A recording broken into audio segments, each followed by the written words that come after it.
baby's cry brings every bear in forest running. They all want to help.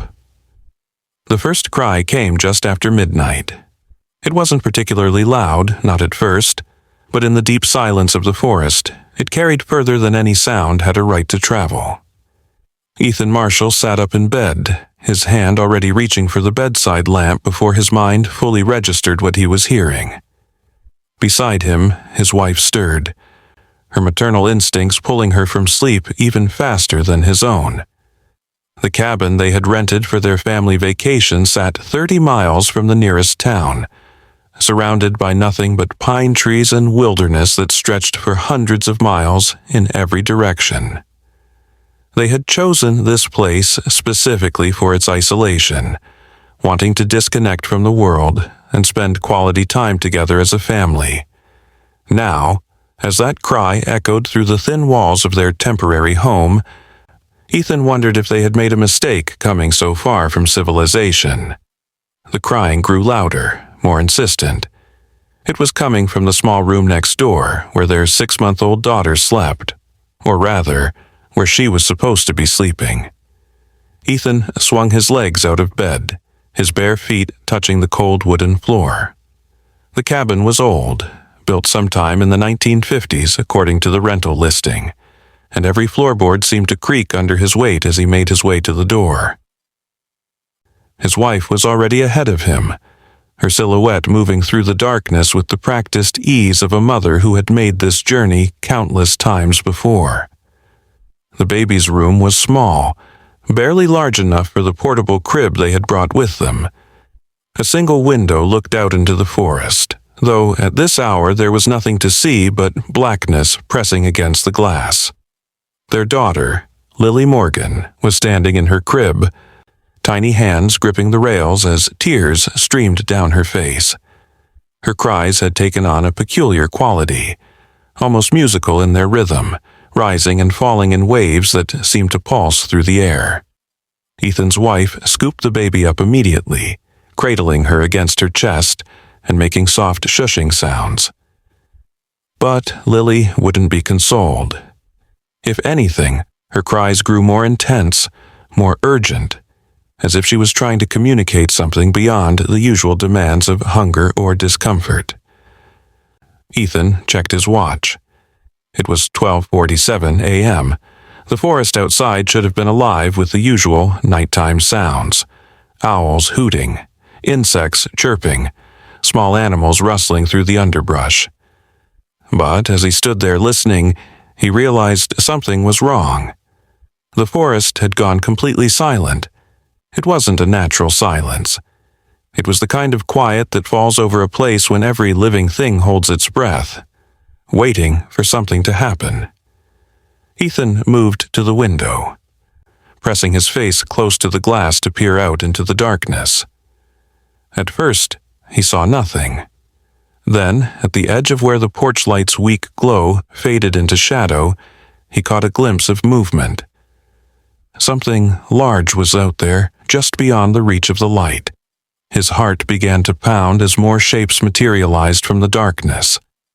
They moved with a strange, deliberate slowness, as if they had all the time in the world.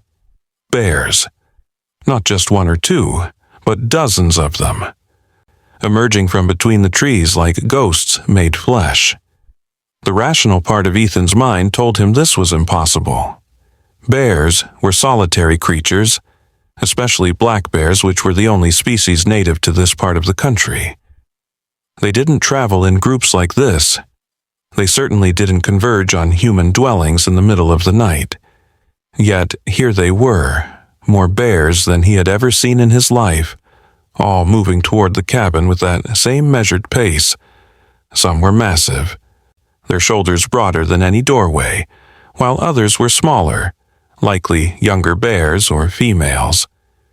They came from every direction, forming a rough circle around the cabin, and then, as if responding to some unheard signal, they all stopped and sat down. Ethan's mouth went dry. He tried to speak, to warn his wife, but the words caught in his throat. She must have sensed his fear because she looked up from trying to comfort Lily, her eyes finding his face in the dim light. Without saying anything, he pointed toward the window. She approached slowly, still holding the baby, and looked out. The gasp that escaped her lips was barely audible over Lily's continued crying. The bears sat perfectly still, their dark eyes reflecting the porch light like dozens of tiny stars. They weren't growling or showing any signs of aggression. They were just watching, waiting. The couple stood frozen, unsure what to do. Should they call for help? But their cell phones had no signal out here, and the landline, if there even was one, would be useless. Should they try to scare the bears away? But how did you scare away dozens of bears that showed no fear of humans? As they stood there, paralyzed by indecision, something extraordinary happened. Lily's crying began to change. The frantic, distressed quality faded, replaced by something that sounded almost like singing. It wasn't quite music, not in any conventional sense, but there was a pattern to it, a rhythm that seemed to resonate in the air around them. The bears responded immediately. They shifted slightly, leaning forward as if straining to hear better. The largest bear, a massive male that must have weighed at least 600 pounds, lifted his great head and released a sound unlike anything Ethan had ever heard from an animal. It wasn't a roar or a growl, but something softer, almost melodic. One by one, the other bears joined in, creating a chorus that harmonized with Lily's strange song. The sound should have been terrifying. Dozens of massive predators vocalizing in unison just feet from where they stood. Instead, it was oddly beautiful, like listening to a cathedral choir singing in a language no human had ever spoken. Ethan felt his fear beginning to ebb, replaced by something he couldn't quite name. Wonder, perhaps, or awe. His wife seemed to feel it too. She moved closer to the window, holding Lily up so the baby could see outside. The moment Lily's eyes found the bears, she stopped crying entirely. A smile spread across her tear-stained face, and she reached out with one chubby hand, pressing her palm against the cold glass. The largest bear stood up and moved closer, stopping just at the edge of the porch. Even from inside, Ethan could see the intelligence in its eyes, a depth of understanding that challenged everything he thought he knew about these creatures. The bear raised one massive paw and placed it against the window, directly opposite where Lily's tiny hand pressed against the glass. For a moment, they stayed like that, the baby and the bear, separated by nothing more than a thin pane of glass, yet connected by something far deeper. Then the bear lowered its paw and backed away, returning to its place in the circle. The other bears remained perfectly still, their attention never wavering from the cabin and its occupants. Ethan checked his watch again. It was now past 2 in the morning. They had been standing here for over an hour, though it felt like minutes. His wife finally broke the silence. Her voice was barely above a whisper, as if speaking too loudly might shatter whatever spell had fallen over this place. She wondered aloud what the bears wanted, why they had come. Ethan had no answer. Nothing in his experience, nothing he had read or heard about, could explain what was happening here. Bears didn't behave like this. They didn't gather in groups, they didn't sing, and they certainly didn't seem to communicate with human babies. Yet the evidence was right in front of them, undeniable and impossible to rationalize away. As the night wore on, more bears continued to arrive. They came singly and in pairs, some limping from old injuries, others sleek and healthy. There were mothers with cubs, the little ones staying close to their parents but craning their necks to see the cabin. Each new arrival would find a spot in the ever-widening circle and sit down, adding their presence to the growing assembly. By Ethan's count, there were now at least 40 bears surrounding the cabin, possibly more hidden in the shadows beyond the reach of the porch light. Lily had fallen asleep in her mother's arms, but even in sleep she seemed different somehow. Her breathing was deeper, more rhythmic, and occasionally she would make soft sounds that the bears would answer with their own quiet vocalizations. It was as if a conversation was taking place, one that operated below the level of conscious thought, in some primal language that predated words. Ethan found himself thinking about all the stories he had dismissed as folklore or fantasy, tales of children raised by wolves, of people who could speak to animals, of the deep connections that were said to exist between humans and nature before civilization drove a wedge between them. His wife suggested they should document this somehow. People would never believe them otherwise. But when Ethan retrieved his phone to take a picture, something strange happened. The moment he raised the device, every single bear turned to look at him. Not aggressively, but with what seemed like disappointment. He lowered the phone, and they returned their attention to the cabin. The message was clear. This moment was not meant to be captured or shared through technology. It was meant to be experienced, to be felt, to be remembered in the way humans remembered things before cameras and social media, through the heart and soul, rather than through pixels and screens. The thought occurred to Ethan that perhaps this was why they had been drawn to this remote cabin in the first place. In their desire to disconnect from the modern world, they had inadvertently opened themselves up to something far older and more profound. His wife seemed to be thinking along similar lines. She mentioned how Lily had been fussy for weeks before the trip, crying constantly despite their best efforts to comfort her. But from the moment they had arrived at the cabin, she had seemed more settled, more at peace. Until tonight, when her cries had summoned this impossible gathering. As if responding to his thoughts, the largest bear stood up again and began to move. But instead of approaching the cabin, it turned and walked toward the forest. It stopped at the tree line and looked back, clearly waiting. One by one, other bears began to stand as well, but they didn't leave. They seemed to be waiting for something. Ethan and his wife exchanged glances. Were the bears expecting them to follow? The very idea was insane.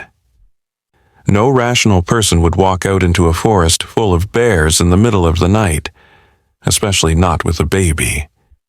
Yet something about the whole situation had moved beyond rational thought hours ago. His wife was the first to voice what they were both thinking. She said that maybe they were meant to go outside, that maybe the bears had something to show them. Ethan wanted to argue, to be the voice of reason and caution, but he found he couldn't. Something deep inside him, some instinct he didn't know he possessed, was telling him that they were safe, that the bears meant no harm. It was the same instinct that had kept our ancestors alive for millions of years, the ability to read the intentions of other creatures through body language and energy rather than words. And every fiber of his being was telling him that these bears were not a threat. Still, they hesitated. It was one thing to observe this miraculous gathering from the safety of the cabin. Quite another to walk out among dozens of massive predators. But Lily made the decision for them. She woke suddenly, her eyes bright and alert despite the late hour, and began reaching toward the door, making urgent sounds that clearly indicated she wanted to go outside. The bears seemed to sense the shift in energy. They all stood now, but instead of crowding closer, they moved back, creating a clear path from the cabin door to where the largest bear waited at the forest edge. Ethan's hands shook as he reached for the door handle. Every rational thought screamed at him to stop, to stay inside where it was safe. But something stronger than fear moved him forward. He turned the handle and pulled the door open. The cool night air rushed in, carrying with it the scent of pine and earth and something else, the warm, musky smell of the bears. They were close enough that he could hear them breathing, see the rise and fall of their massive chests. But still, they made no aggressive moves. They simply watched and waited. His wife stepped out first. Lily held tight in her arms. Ethan followed close behind, ready to push them back inside at the first sign of danger. But no danger came. The bears parted before them like a living sea, maintaining a respectful distance but staying close enough that Ethan could have reached out and touched their fur if he had dared. The ground was soft beneath their feet, covered in a thick layer of pine needles that muffled their footsteps. Above them, the stars shone with an intensity that was impossible in the light-polluted skies of the city. The Milky Way stretched across the heavens like a river of light, and for a moment, Ethan felt very small and very connected to something infinitely larger than himself. The largest bear led them deeper into the forest, following a path that seemed to materialize out of the darkness. The other bears followed, some walking alongside them, others trailing behind. It should have felt like being hunted, being surrounded by predators in their own territory. Instead, it felt like being escorted, protected even. Lily was wide awake now, her head turning this way and that as she took in the incredible scene around her. Occasionally, she would make a sound, not quite a word, not quite a cry, and one or more of the bears would respond with their own vocalizations. They walked for what felt like hours, but was probably only minutes. Time seemed to move differently here, in this space between the civilized world and the wild one. Finally, the lead bear stopped in a small clearing. In the center of the clearing was something Ethan hadn't expected to see. A natural spring, its water bubbling up from deep underground to form a small pool that reflected the starlight like a mirror. The bears arranged themselves in a circle around the spring, leaving space for the humans at what seemed to be a position of honor. The largest bear moved to the edge of the spring and did something that made Ethan's breath catch in his throat. It cupped water in its massive paw and held it out toward them. It was an unmistakably human gesture, one that spoke of intelligence and intention far beyond what any wildlife biologist would credit to these creatures. His wife looked at him, her eyes wide with the same disbelief he felt. But Lily had no such hesitation. She reached out eagerly, her tiny hands grasping at the air between her and the bear. Slowly, carefully, Ethan's wife moved closer. The bear remained perfectly still as she approached, the water balanced in its paw like an offering. When she was close enough, she allowed Lily to touch the water. The baby laughed, a sound of pure joy that rang through the clearing like a bell. She splashed her hands in the small puddle of water, and droplets flew through the air, catching the starlight like tiny diamonds. The bear made a sound that Ethan could only describe as laughter, a deep, rumbling chuckle that was echoed by the other bears around the circle. What happened next would stay with Ethan for the rest of his life. Lily began to sing again, that strange, wordless melody that had started this whole impossible night. But now, in this sacred space, the song took on new dimensions. It seemed to resonate with the bubbling of the spring, with the whisper of wind through the pine branches, with the very heartbeat of the forest itself. The bears joined in, their voices creating harmonies that no human choir could replicate. And for a moment, just a moment, Ethan felt like he could understand what they were saying. It wasn't words exactly, but impressions, feelings, concepts that bypassed language and spoke directly to something deeper. They were welcoming Lily, recognizing her as someone special, someone who carried within her an ancient connection to the natural world that most humans had lost. They were offering their protection, their friendship, their knowledge. They were inviting her to be a bridge between two worlds that had grown too far apart. The ceremony, for that's what this clearly was, continued as the night grew deeper. Each bear approached the spring in turn, some drinking, others simply touching the water with their paws. When they had all paid their respects, they began to bring gifts. The first bear returned with a honeycomb, stolen from some bee tree deep in the forest. It placed the golden treasure at their feet with surprising gentleness. Another brought a collection of berries, perfectly ripe and still glistening with dew. Still another offered a smooth river stone, worn to a perfect oval by countless years of flowing water. Each gift was presented with what could only be described as reverence, and each time, Lily would make her singing sounds in response, which the bears seemed to interpret as acceptance and gratitude. Ethan found himself thinking about his own childhood, about how disconnected he had become from the natural world. He lived in a city where the only wildlife were pigeons and rats, where the closest thing to wilderness was a carefully manicured park. He had accepted this as normal, as progress, as the price of modern civilization.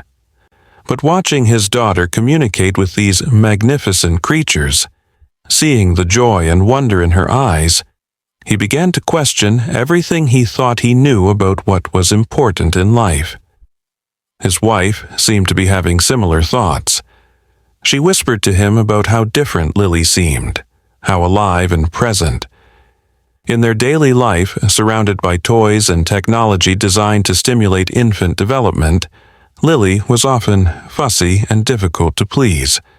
But here, in this primitive setting, surrounded by creatures that should terrify her, she was completely at peace. It made them wonder what they were doing wrong, what essential element of human experience they were denying their daughter in their rush to provide her with every modern advantage.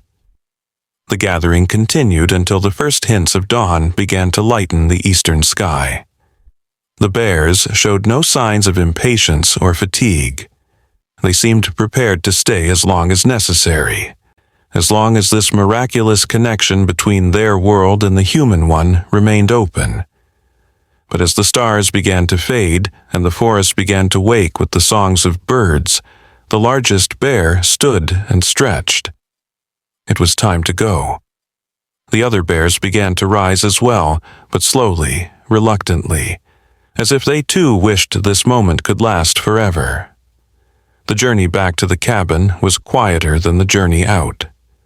The bears still surrounded them, but their energy had shifted. They seemed contemplative, almost sad. When they reached the cabin, the bears didn't immediately disperse.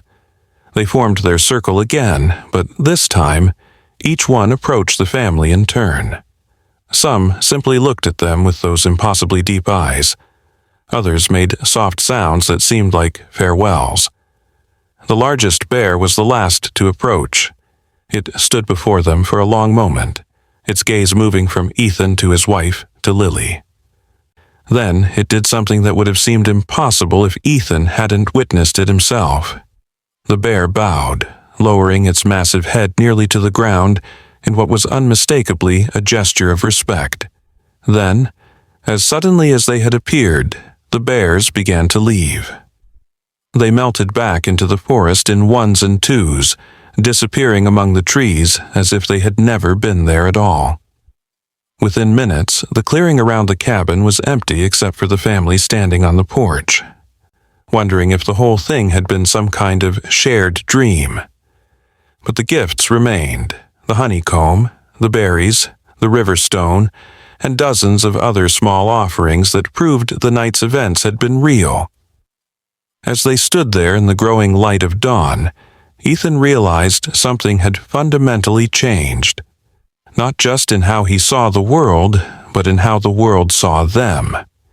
They had been accepted into something ancient and sacred, something that existed long before humans built their first cities and would exist long after the last city crumbled to dust. Lily had been recognized as special, as a bridge between worlds, and they, as her parents, had been entrusted with nurturing that gift. His wife was the first to speak, her voice filled with wonder and a touch of fear. She asked what they were supposed to do now, how they were supposed to go back to their normal lives after experiencing something like this. Ethan didn't have an answer. How did you return to a world of schedules and deadlines and mundane concerns when you had touched something so profound? How did you raise a child who could sing with bears in a society that barely acknowledged that bears existed outside of zoos and nature documentaries? As if sensing their uncertainty, Lily reached up and touched her mother's face. She made a sound, not her bear song, but something new. Something that seemed to say that everything would be all right, that the path forward would reveal itself in time. And in that moment, Ethan believed her. Whatever challenges lay ahead, whatever difficulties they might face in navigating between these two worlds, they would face them together. And they would have help, he realized, looking at the forest that surrounded them. The bears would be watching, waiting, ready to assist if called upon. The sun was fully up now, painting the forest in shades of gold and green. Birds sang from every tree, and somewhere in the distance, Ethan could hear the sound of a stream running over rocks. The world looked exactly as it had the day before, yet everything was different. They had been given a gift, he realized, not just the physical offerings the bears had left, but something far more precious. A glimpse into a world most people never knew existed. A world where the boundaries between human and animal, civilized and wild, were far more fluid than anyone imagined. They went back inside the cabin, but none of them could sleep. They sat together on the couch, Lily contentedly playing with the river stone the bears had brought, while Ethan and his wife tried to process what had happened. They talked in hushed voices about what it might mean, about how it might change their lives. They wondered if the bears would come back, if this was a one-time event or the beginning of something larger. They discussed whether they should tell anyone, and if so, who would possibly believe them. As the morning progressed, they noticed subtle changes in the forest around the cabin. Animals that had been scarce before, deer, rabbits, even a fox, began to appear at the edges of the clearing, watching the cabin with what seemed like curiosity. Birds landed on the porch railing, closer than wild birds should come to humans. It was as if word had spread through the forest that these humans were different, that they had been accepted by the bears and were therefore to be trusted. By noon, exhaustion finally caught up with them. They had been awake for over 30 hours, and the emotional intensity of the night's events had drained them completely. They put Lily down for a nap, though she seemed reluctant to sleep, as if afraid she might miss something important. When she finally drifted off, clutching the river stone to her chest, Ethan and his wife collapsed into bed as well. But even as sleep took them, their minds continued to process the incredible experience they had shared. They woke in the late afternoon to the sound of Lily laughing. She was standing in her crib, looking out the window, and when they followed her gaze, they saw a young bear cub playing in the clearing.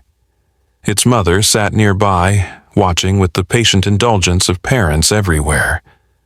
The cub was tossing pine cones in the air and trying to catch them, failing more often than not, but seeming to enjoy the game regardless. Lily clapped her hands and made her singing sounds, and the cub stopped playing to look at her. For a moment, the two youngsters regarded each other through the window, and Ethan could swear he saw recognition pass between them. The mother bear stood and ambled closer to the cabin, her cub following. She stopped just below the window and looked up at them. There was no fear in her eyes, no aggression, just a calm acceptance that seemed to say that this was how things were now. They were neighbors, perhaps even friends, sharing this small piece of the world.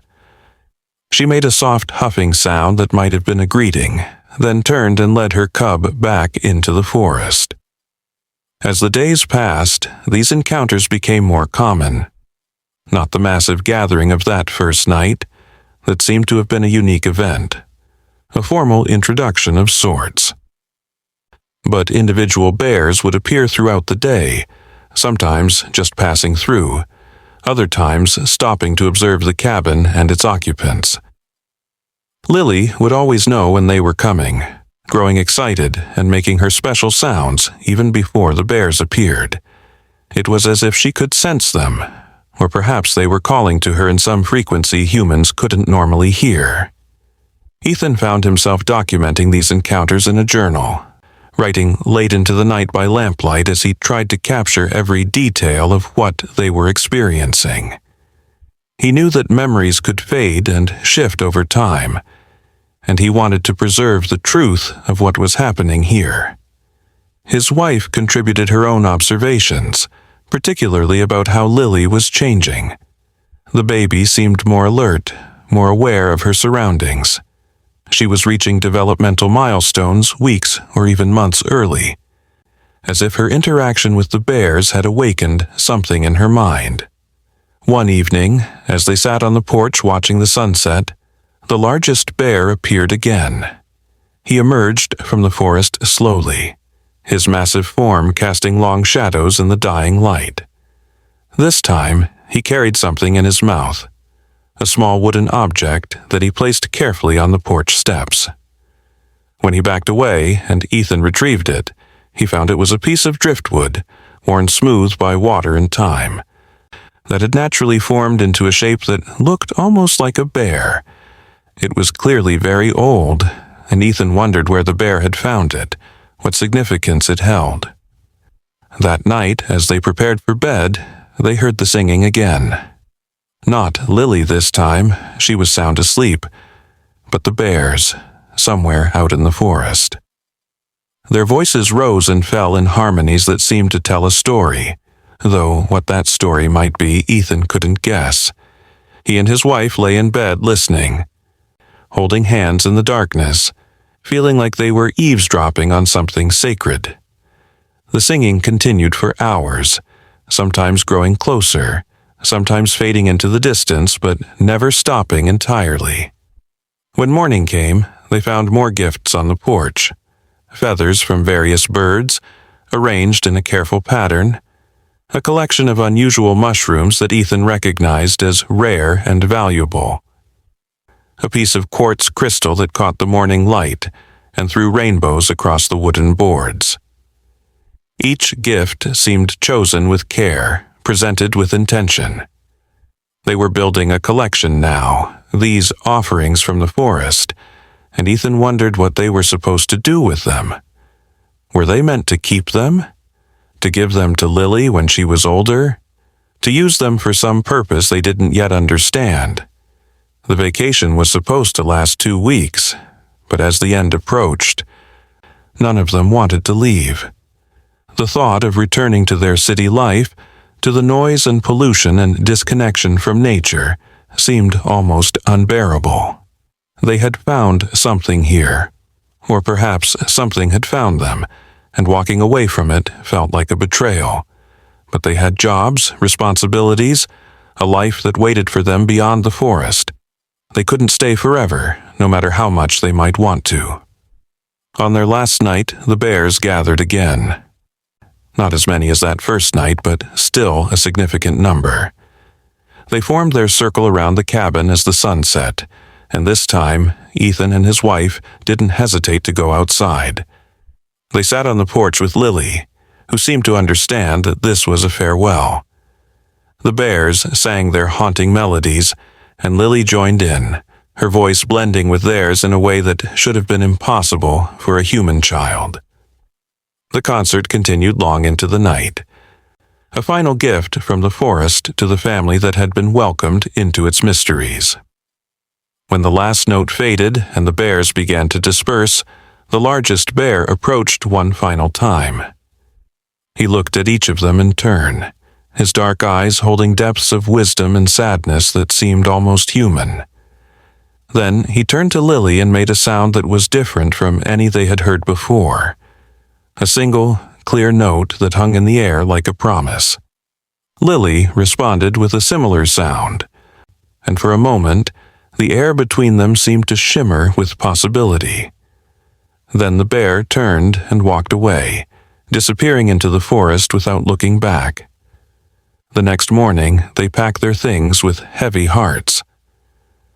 As they loaded the car, forest creatures watched from the trees. Not just bears, but deer, rabbits, birds, even a lone wolf that stood at the very edge of the clearing. It was as if the entire forest had come to say goodbye. Lily waved at them all, making her singing sounds one last time, and Ethan could swear he saw some of them nod in response. As they drove away, he watched in the rearview mirror as the cabin disappeared behind the trees, taking with it the most extraordinary experience of their lives.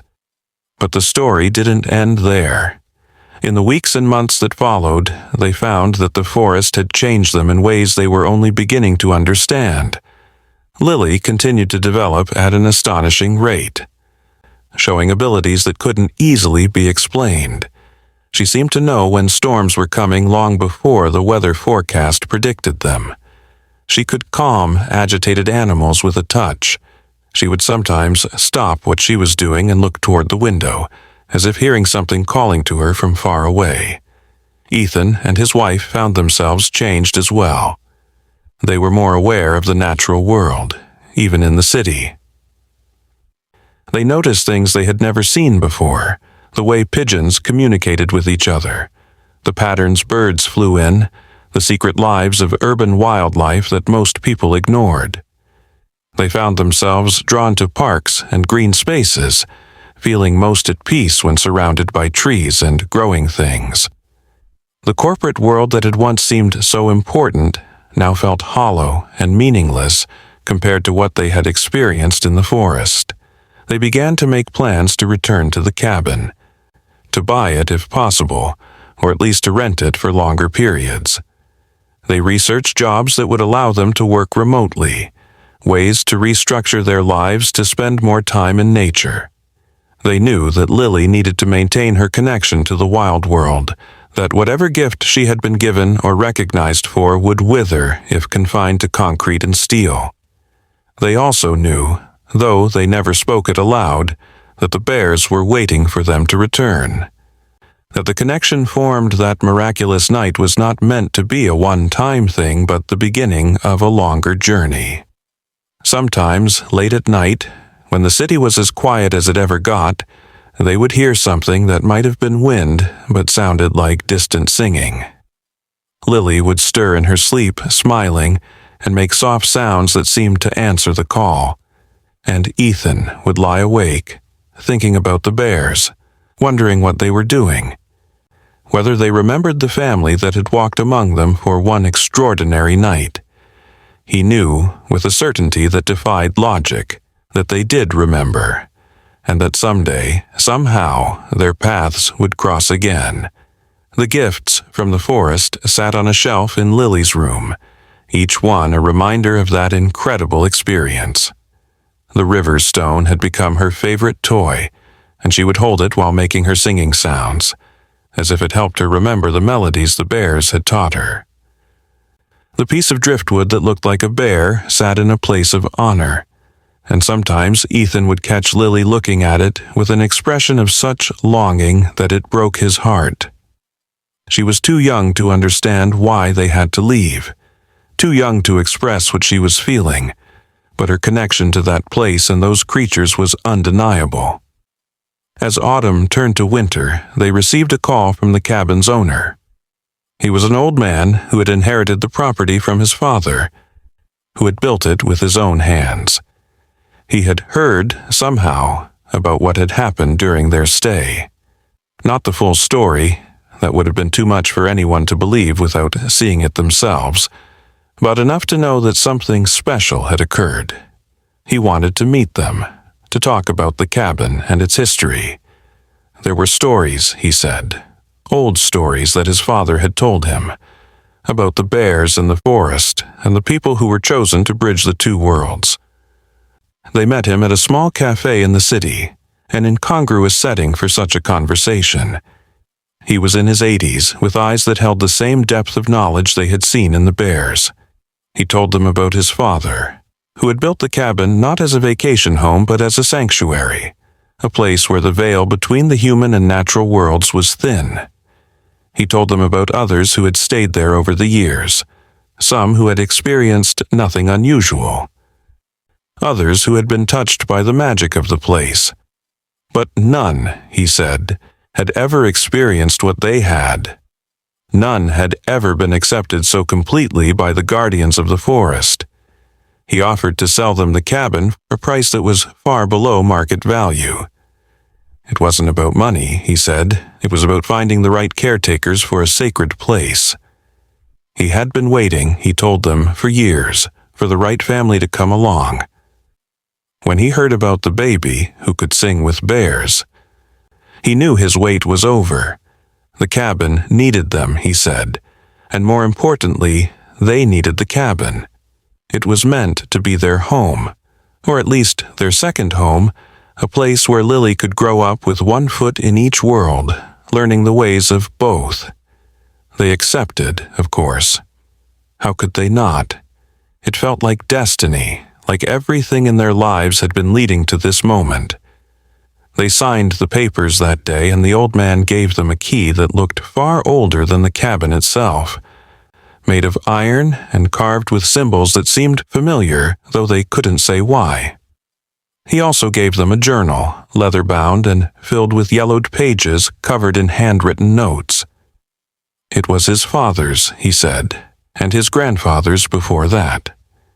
It contained observations about the forest, about the bears, about the mysterious connections that sometimes formed between humans and the wild. Reading through the journal that night, by lamplight while Lily slept, they discovered that their experience, while extraordinary, was not entirely unique. There had been others over the generations who had been chosen, who had been invited into the secret life of the forest. Children, mostly, or families with young children. The bears, it seemed, were looking for something specific, some quality that most humans had lost, but that occasionally appeared in a new generation.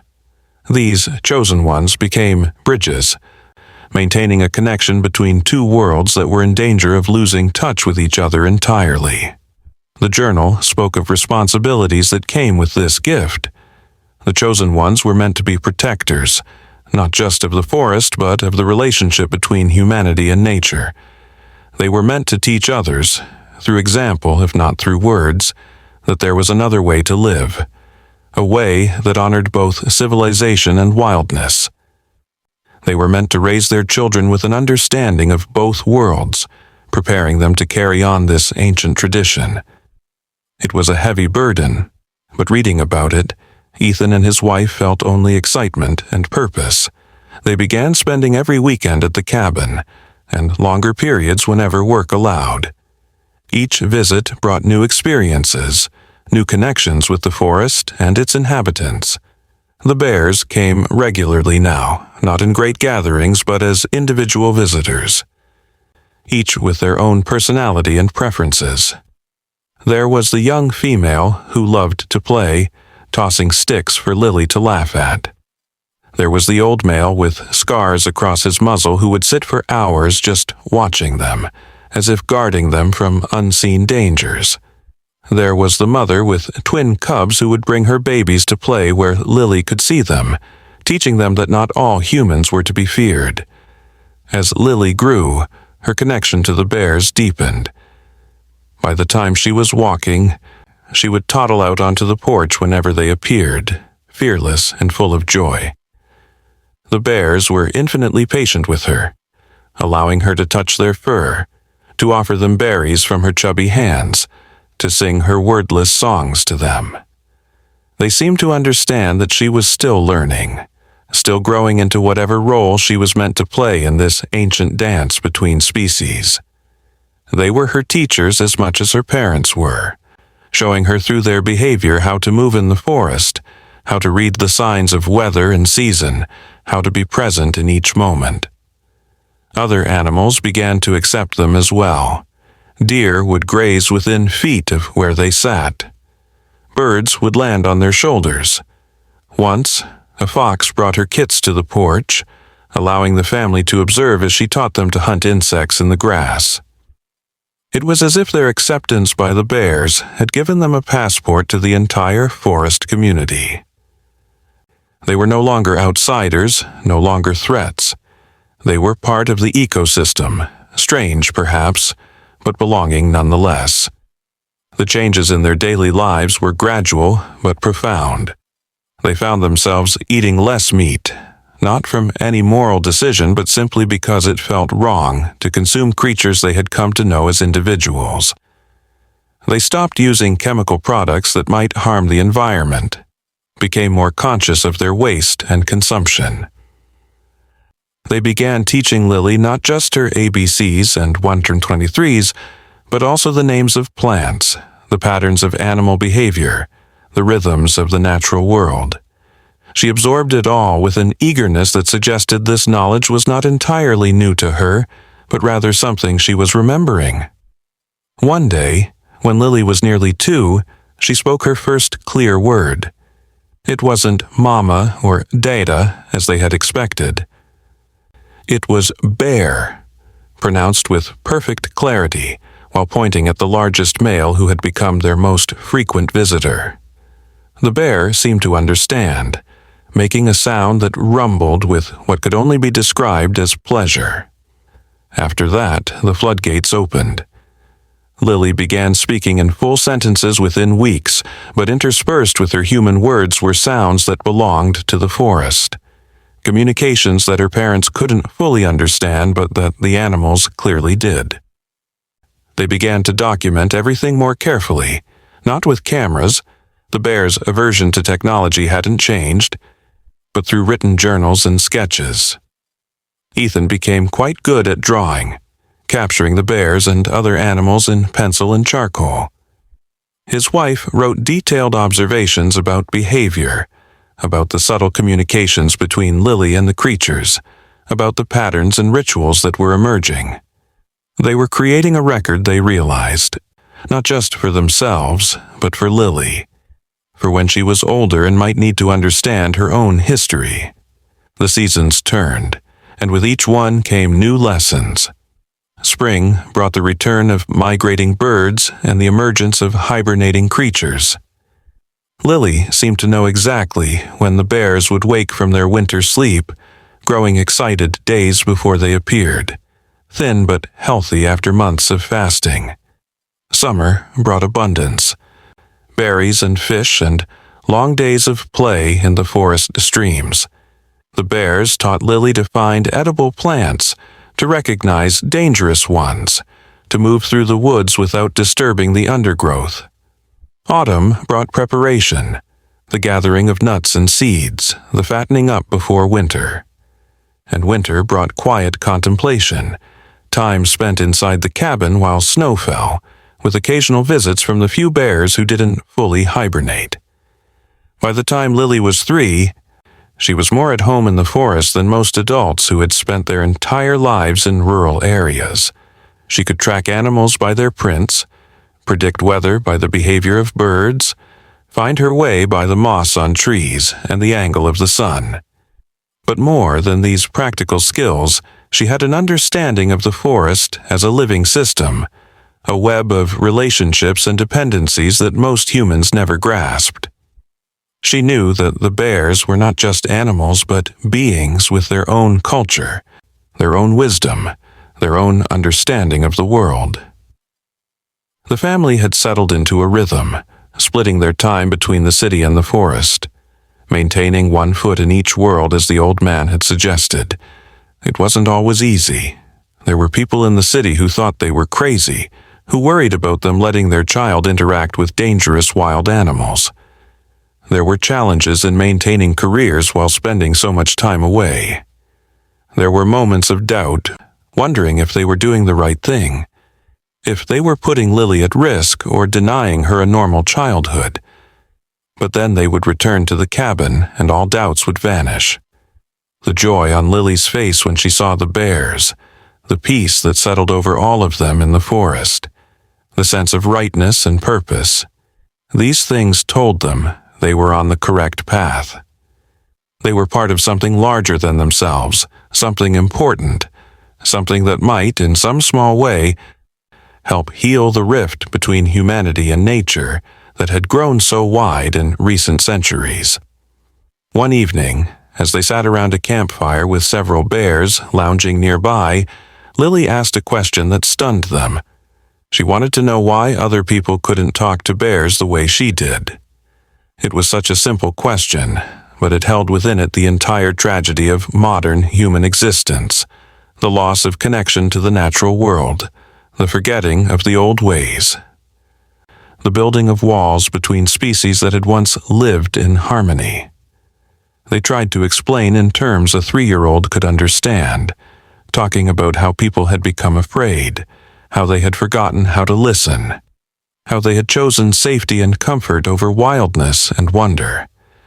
Lily listened solemnly, then turned to the nearest bear and had what appeared to be a conversation, though only her half was in words her parents could understand. When she turned back to them, she said something that would stay with them forever. She said the bears were sad for the people who couldn't hear them, but they were patient. They were waiting for more children like her, more families like theirs, who could help rebuild the bridges that had been burned. They had been waiting a long time, she said, but they knew that everything moved in cycles, and the time of separation was coming to an end. It was too profound a statement for a 3-year-old, and her parents knew that she was channeling something beyond her own understanding, some wisdom that flowed between her and the bears. They wondered what other knowledge was being shared, what other secrets of the forest were being whispered to their daughter in frequencies they couldn't hear. They wondered what she would do with this knowledge as she grew, how she would navigate a world that would likely never fully understand or accept her gift. As if sensing their concerns, the largest bear stood and moved closer to them. He had never come so close when they were all together, usually maintaining a respectful distance. But now he approached until he was within arm's reach, his massive presence both intimidating and comforting.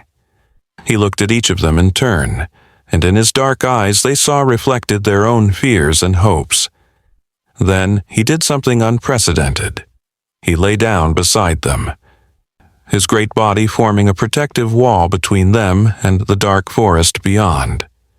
It was a gesture of absolute trust and acceptance, a promise of protection and partnership. Other bears moved closer as well, forming a loose circle around the fire. Lily curled up against the largest bear's side, her small hand buried in his thick fur, and fell asleep with a smile on her face. Her parents sat in wonder, watching their daughter sleep surrounded by creatures that most would consider deadly predators, knowing that she was safer here than she would be in any city in the world. The fire crackled and sparked, sending embers up into the star-filled sky, and for a moment time seemed to stop. This was what had been lost, they realized. This communion between species, this mutual respect and understanding, this recognition that all life was connected and valuable. Their ancestors had known this, had lived this way for thousands of years before fear and greed and the desire for control had driven wedges between humans and the rest of the natural world. But it wasn't gone, not entirely. It lived on in moments like this, in children like Lily, in places like this forest where the old agreements still held. As the night deepened and the fire burned low, they heard it again, the singing. But this time, it wasn't just the bears. Other voices joined in, the howl of wolves, the yip of foxes, the haunting call of owls. The entire forest seemed to be participating in this ancient chorus, and at the center of it all was Lily, her small voice weaving through the others like a silver thread, binding them all together. Her parents listened in awe, understanding finally that their daughter wasn't just special. She was necessary, She was part of something that the world desperately needed, even if the world didn't know it yet. The largest bear shifted slightly, careful not to wake Lily, and looked at them with those impossibly wise eyes. In that look was a question and a promise. Would they continue on this path even when it became difficult? Would they protect and nurture this gift their daughter had been given? Would they help her become the bridge between worlds that she was meant to be? The answer was in their eyes as they looked back at him, in the way they reached out to touch his fur, in the tears that ran down their faces as they nodded their agreement. Yes, they would. Whatever it took, whatever sacrifices were required, they would help their daughter fulfill her destiny. Tasanu chapters of Part 1 completed. As the first light of dawn touched the mountain peaks, the bears began to stir. They had stayed all night, guardians and companions, teachers and friends. One by one, they rose and stretched, preparing to return to their daily lives in the forest. But before they left, each one approached Lily, still sleeping against the largest bear's side, and touched her gently with nose or paw. It was a blessing, a promise, a recognition of the role she would play in their shared future. The largest bear was the last to leave. He waited until Lily woke naturally, blinking in the morning light and smiling when she saw him still there. She wrapped her small arms around his massive neck, whispered something in his ear that made him rumble with what sounded like laughter, then stepped back to let him go. He looked once more at the family, a look that said more than words ever could, then turned and walked into the forest. But this time, it didn't feel like goodbye. It felt like, until next time, like, we'll be watching, like, we're always here. In the weeks that followed, life took on a new rhythm. They spent more time at the cabin, eventually deciding to homeschool Lily so she could maintain her connection to the forest. She learned mathematics by counting bear tracks and calculating the growth rate of trees. She learned history through the stories the old journal told, and through the even older stories that seemed to come to her in dreams. She learned science by observing the intricate relationships between plants and animals, predator and prey, growth and decay. And she learned something else, something that couldn't be taught in any traditional school. She learned the language of the earth itself. Other families began to visit, drawn by rumors of the girl who could talk to bears. Some came skeptically, others hopefully, all of them searching for something they couldn't quite name. Lily would meet with them, this tiny child with an old soul, and somehow she would know which ones were ready to understand. For those families, sometimes the bears would appear, not in the great gatherings that had marked Lily's first encounter, but singly or in pairs, testing the waters, seeing if these new humans could be trusted. Slowly, carefully, a community began to form. Families who had been touched by the magic of the forest, who understood that there was more to life than what modern society offered. They shared stories, knowledge, experiences. They supported each other through the challenges of living between two worlds. And at the center of it all was Lily, growing stronger and wiser with each passing season, her connection to the bears deepening until it seemed she could sense them from miles away. One day, when Lily was 5, she made an announcement that stunned everyone.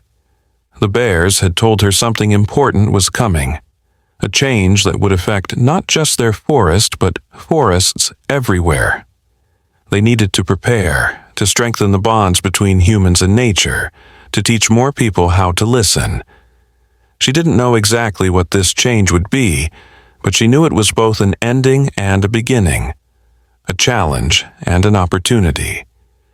The old ways were returning, she said, but they would look different this time, adapted to a world that had changed beyond recognition. Her parents didn't doubt her. They had learned to trust the wisdom that flowed through their daughter, even when they didn't fully understand it. They began to reach out more actively, sharing their story with those who would listen, building networks of people who understood that the relationship between humanity and nature needed to be healed. It wasn't always easy. There were those who called them crazy, who threatened to call child services, who accused them of endangering their daughter. But there were others who understood, who had their own stories of connection with the natural world, who had been waiting for someone to say out loud what they had always felt in their hearts. The bears, for their part, seemed to be preparing as well. They came more frequently, in larger numbers, teaching Lily and the other children who had been accepted into their circle.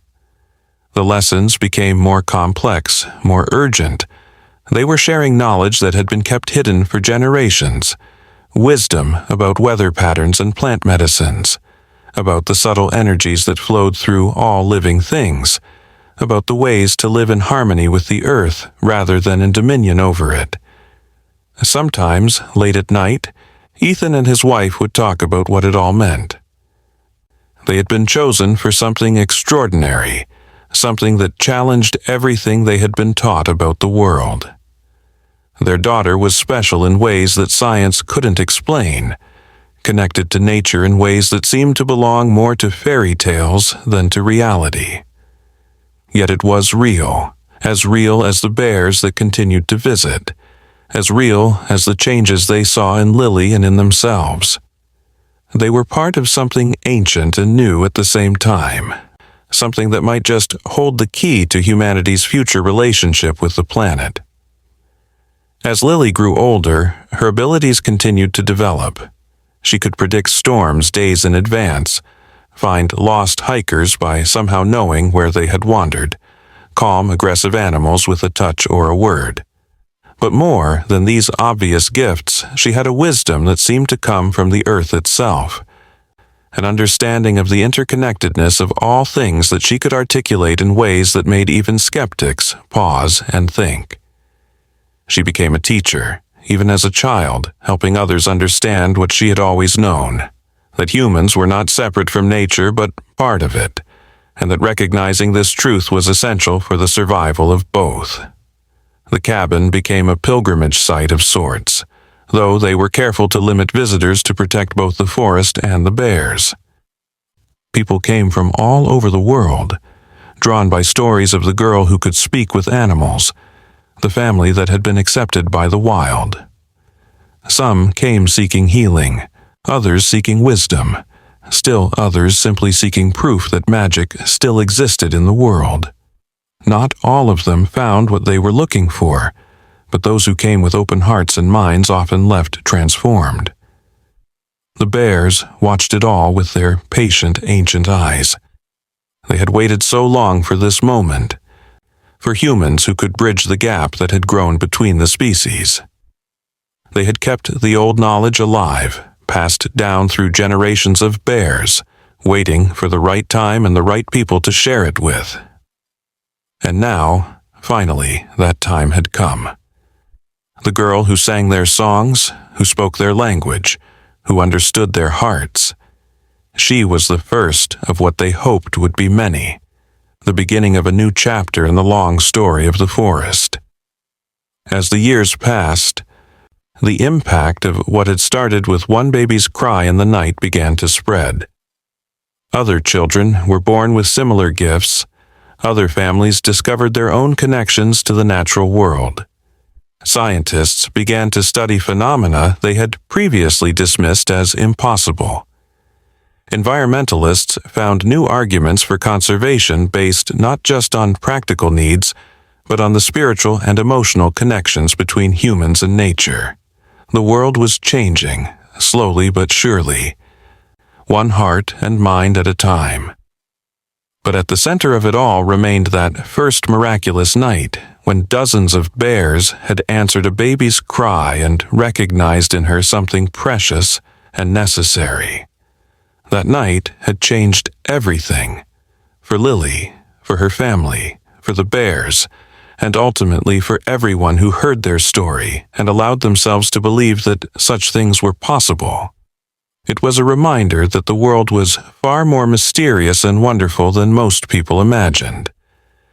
The connections existed between all living things that science was only beginning to understand, and that sometimes, just sometimes, magic was simply another word for a truth we hadn't yet learned to see.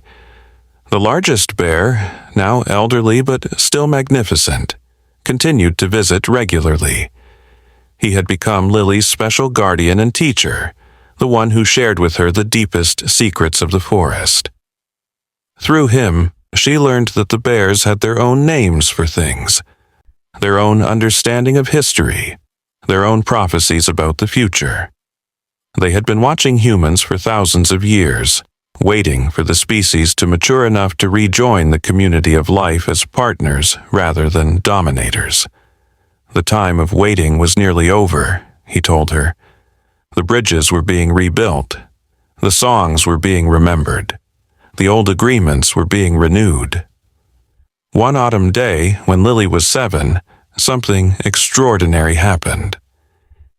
She was sitting with the old bear by the spring where they had first been welcomed into the mysteries of the forest, when suddenly she understood. Not just the words the bear was saying, but everything. The entire history of the relationship between humans and bears. The ancient pact that had been broken and was now being restored. The role she was meant to play in what was to come. It was too much for a 7-year-old mind to fully grasp, but she understood enough to know that her life had a purpose greater than she had imagined.